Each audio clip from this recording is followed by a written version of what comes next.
I'm Steve Hopkins. I'm the Director for Customer Success for Yammer across Australia and New Zealand. And part of my role is to help customers be successful in rolling out Yammer and getting value from it, in changing the way that they work. And not only sort of rolling out the tech, but in certainly changing the way they work and proceeding to help change their cultures to be more responsive. About a year ago, I was actually over in London and I caught up with Mike Graffam, who's our worldwide head for customer success, and we shared a coffee in a little cafe in like this dingy street in London. And I kind of had that idea. I had this idea that we were missing a trick by not sharing more of our customer stories in a better way. And I think that was represented by a lot of other people in the business as well. It wasn't something that I had just come to. We were beginning to see that the conversations that went best for us were where we shared really good, tangible, concrete customer examples. And so I raised that with Mike and said, we should do some training around storytelling. And Mike's words then were, it's not a problem yet. We need to, let's see how it goes and start trying to do the simple thing. What's the simplest thing that we could do to get on that journey? And so we said, yeah, okay, that's a really good thought. Before we do the training, we'll think about how we can do that. So what we started to do was encourage people to begin talking about, sharing the stories they were seeing just in any format on our Yammer network. We had globally people begin to talk and share, customer success stories in a very unstructured way. And we also began to kind of have a bash at collecting them in a story bank. But I think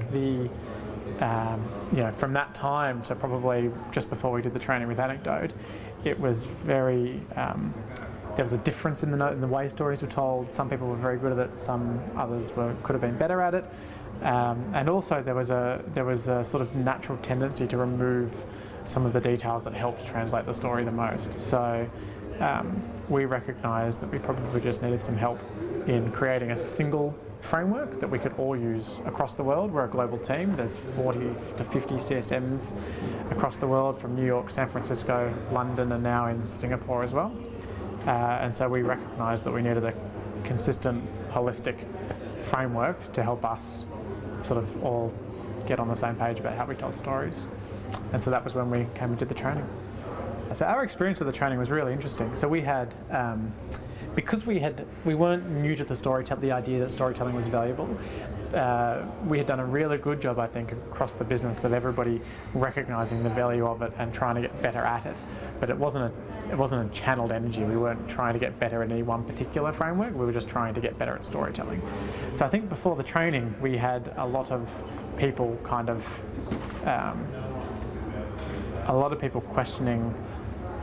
not questioning the value of storytelling, but questioning why this framework, or why, why this time, or why now. And certainly that was kind of a thing that we had, but it was definitely wrapped in that positivity around, fantastic, we're finally going to get the chance to understand how to do this and to sort of use some nows.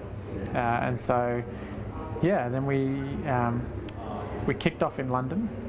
The training kicked off in London. We'd organised it. We worked with Mark to kind of book in the sessions in, we had him flying from London to our New York office, to our San Francisco office, and then back to Australia to run the one for the team here. And he did a phenomenal job in just organising that. He came to, at the last minute, I'd forgotten that we had the New York office, which was a big miss.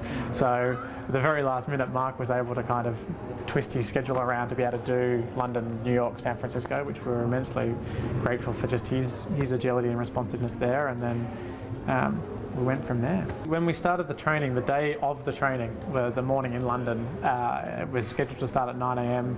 I got in there at about 8 a.m. To be a bit early and just get through my inbox or do whatever I needed to do. And Mark arrived early, and he actually arrived. We were in the stairwell together as we were walking up the stairs, and he had already been met and greeted by Emma, who's one of our team there. And it was fantastic. He actually sort of shared with me after the fact that he just felt so welcome when he arrived. Our London office is really good like that. So Emma welcomed him in, and Kate then, who'd organised the training in London, welcomed him in as well. And we have breakfast on offer there and things like that. So I gave him a feed, and then we moved into having the session at about 9 o'clock. And at 9 o'clock, the room was full. Everyone from the London office had managed to get there. We'd only missed a few people because of annual leave, which was a shame, but that's unfortunately the reality of those things. But the energy in the room was really ready to sort of learn this, but also, we were sort of all a bit unsure about where it was about to go. And so, it was just terrific to sort of have Mark lead us through that. He got up and shared his own story, which I think right the way set the tone for the day, and really just helped us, everyone in the room, and myself included, kind of relax into it and enjoy it from there. On the day of the training, because we had come from that world where we had all been trying the storytelling thing, I think people had a lot of different models in their head. They had a lot of different ways that they liked to do storytelling, and they had a lot of different ways that they'd seen it done.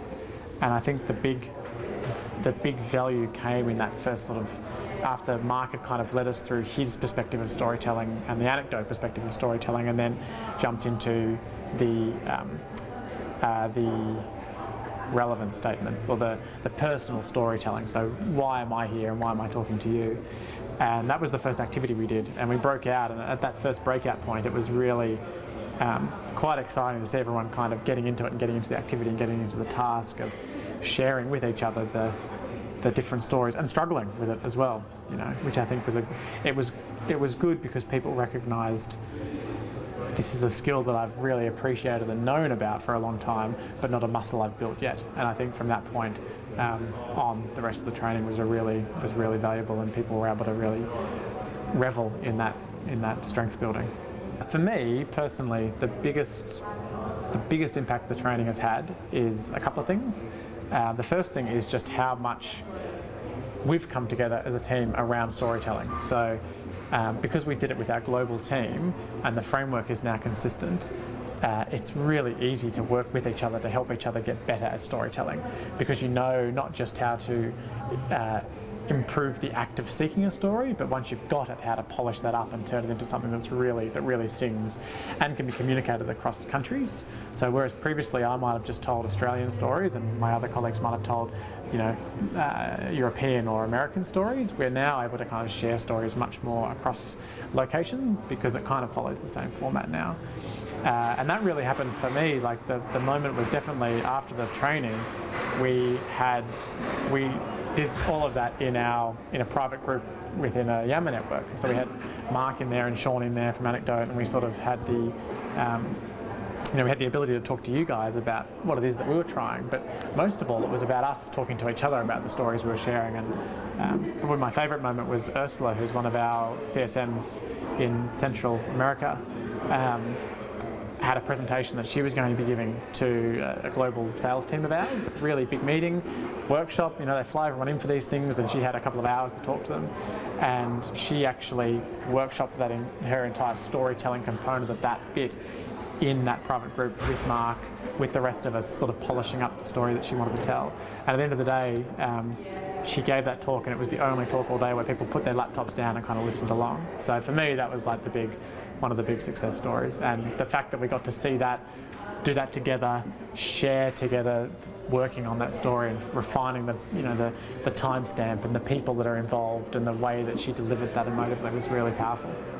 Yeah, I use it in every meeting now. So in every meeting, the general framework is we figure out where our customer's at, help them understand where they are at, and then help and ask them to help us understand their business. And then at that point, for me as a CSM, it's a process of trying to match a story to that person's situation currently, and kind of really trying to do that well, so that they can understand where they could possibly take it, and also for me to understand that that's where they want to take it. So I use the storytelling skills in every meeting, but I also use the story listening skills really heavily as well. So just learning, I was actually just in a meeting earlier today where somebody within the meeting said, oh yeah, we tried that before.